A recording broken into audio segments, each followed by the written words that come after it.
Okay, so today let's take a look at lesson 3.2 for Big Ideas Math. We're going to deal primarily on slope.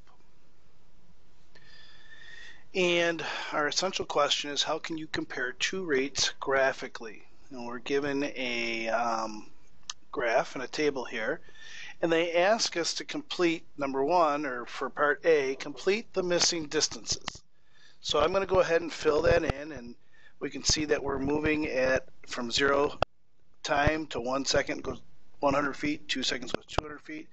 So 3 seconds is going to be 300, 4 seconds, or 3 is going to be 300, 4 is going to be 400, 5 is going to be 500, 6 is going to be 600, and 7 is going to be 700. So the same thing we can be done with the gazelle, and we see that it's going from 0 to 60, 60 to 120, so 3 seconds is going to be 180, and we're going to see 240, 300, 360, and then 420 feet in 7 seconds. So that's step A. So step B asked us to use the table to complete the line graph for each animal. So as I come over here, I know that I'm going to start with red here, and 0, 0 is going to be our first coordinate basically for the cheetah, and then it's going to be 1 over 100, or 1 for X and 100 for Y. 2 for X in time, 200 for Y in feet. And I'm going to plot each of those points.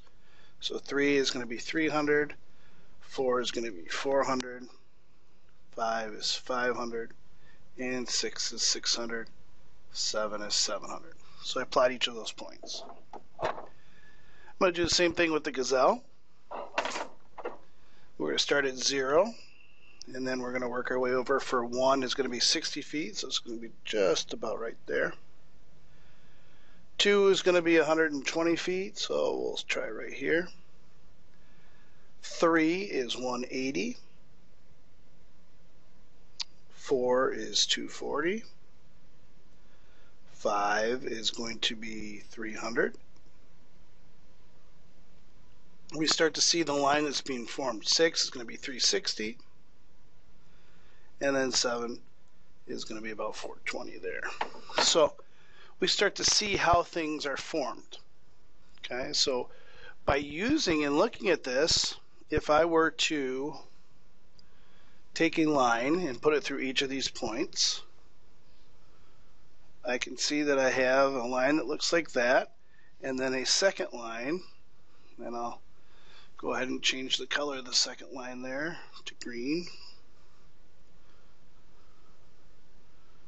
Second line there that goes through the second set of points, and we can see some growth, over time like that, and we're looking at it specifically in which graph is steeper and the speed of which animal is greater. So if we look at this graph, we go back here and look at this, we can see here that this graph is steeper than our gazelle graph, because the gazelle graph is a little bit closer to the x-axis.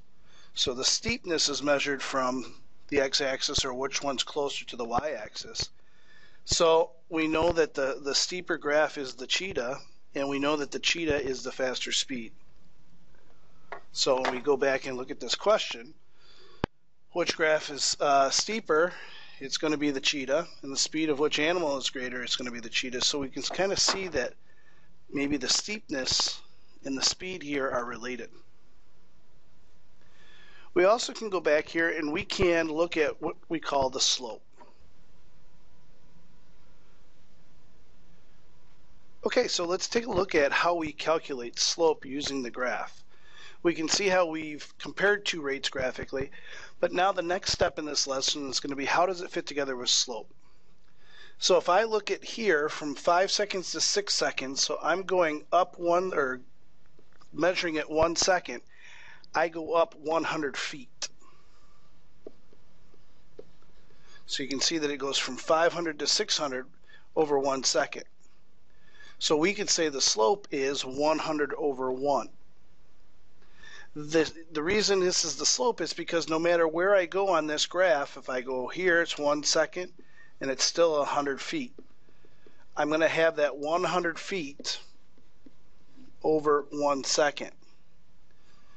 Okay, and our slope is always going to be our change in y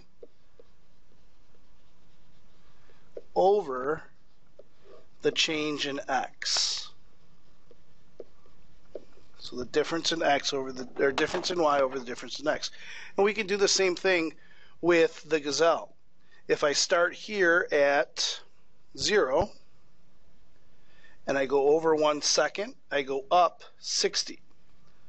If I started here at, we'll say 6 seconds, where it's at 300, and I go over 1 second, I'm going up 60, because this is still from 420 to 300, it's still a raise over 60 over 1. So my slope, which is sometimes referred to as m, is equal to 60 feet for 1 second. So we want to talk about the slope formula, and we're going to say the slope, which is going to be represented by the letter m. Okay, I'll write slope underneath it so that we know, is always going to be equal to the change in y over the change in x. And we can do this by looking at a graph, or we can look at coordinates. And if we're given coordinates, we can calculate the slope the same way. If I give you the coordinate 3, 4, and a second coordinate of, we'll say, 7, 8, and I want to find the slope of those, what I'm going to do is look at what is the difference between the two y's.